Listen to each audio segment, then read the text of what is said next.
আমাদের এলাকায় আমরা মনে হয় ইউনিয়ন পরিষদে বাস করি।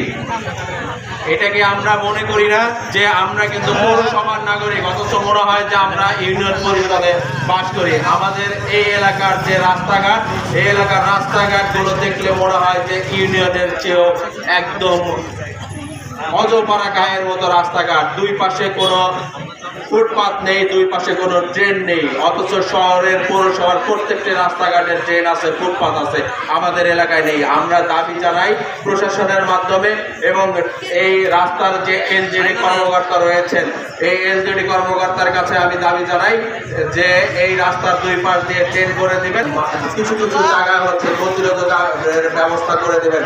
যেহেতু সরকারিভাবে নিয়ম নেই প্রতিরোধকের, অথচ যারা করে আমাদের মানসিকভাবে প্রস্তুতি নিয়ে থাকতে হবে। আমি পরিশেষে বলবো যে দুইজন আমাদের কাছ থেকে চলে গেছে, এই দুইজনের আত্মার মাগফিরাত কামনা করছি এবং ভবিষ্যতে যেন এই ধরনের দুর্ঘটনা না ঘটে সেই জন্য আমরা যে ধরনের বক্তব্য শেষ করছি। আসসালামু আলাইকুম। ধন্যবাদ শামীমকে। আমি কিন্তু এখন আর 10-15 মিনিটের মধ্যে আমরা শেষ করার চেষ্টা করবো। আপনারা কি অবস্থা হবেন না, হবেন না।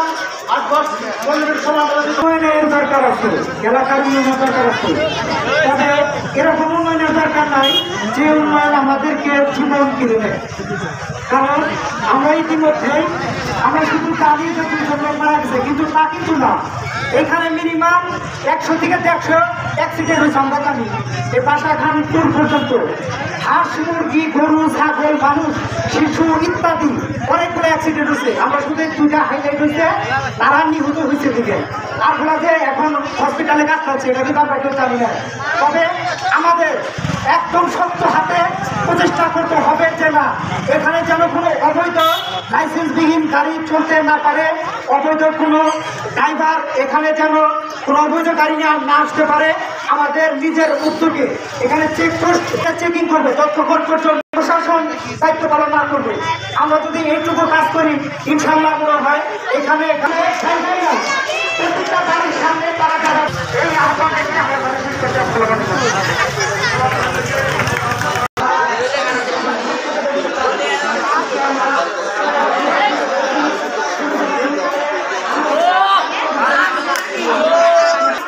আবার গাড়ি চলবে, আবার সিএনজি চলবে, তারা আবার দুর্ঘটনা ঘটাবে, আমরা আবার আসবো, আমরা আবার অন্যকরণ করবো।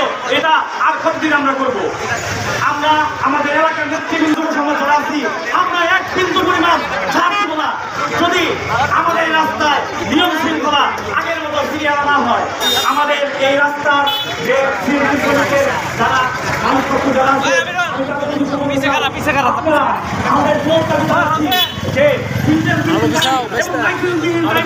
আপনারা অতি দ্রুত এদেরকে অপসারণ করুন এবং আমাদের পাশে থাকবেন। আজকে আমরা মানবতা এখান থেকে শেষ করছি, তাই বলে আমরা শেষ করতে যাচ্ছি না। বা এরপরেও যদি আমাদের দাবি পূরণ না হয় আমরা আবার যারা মূল হোতা বেড়ামান যুব সমাজ তারা সকলে এখানে উপস্থিত হয়েছেন। মূলত এদের আজকে মানববন্ধন হয়েছে এবং সফল হয়েছে আমি মনে করি।